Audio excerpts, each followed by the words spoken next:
ça torture toujours au Togo et nombreux sont ceux qui en font les frais selon des défenseurs des droits de l'homme. Un cas a fait tache d'huile. Le Togo est condamné par la Cour de justice d'Afrique de l'Ouest à verser des réparations à la victime. C'est une bagatelle de 30 millions de francs CFA que le Togo est condamné à verser et sommé de mener une enquête immédiate sur la plainte de la victime.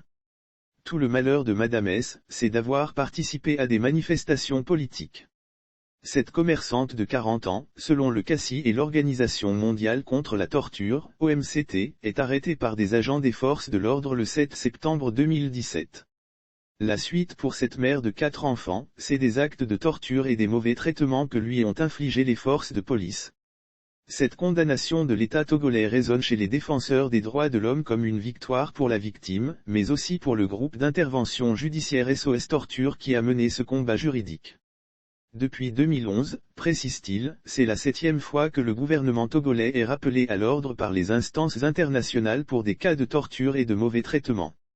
Le groupe d'intervention judiciaire SOS Torture en Afrique appelle les autorités togolaises à mettre en œuvre sans délai la décision de la Cour, réaffirmer l'interdiction des actes de torture et garantir que les victimes aient accès à des réparations.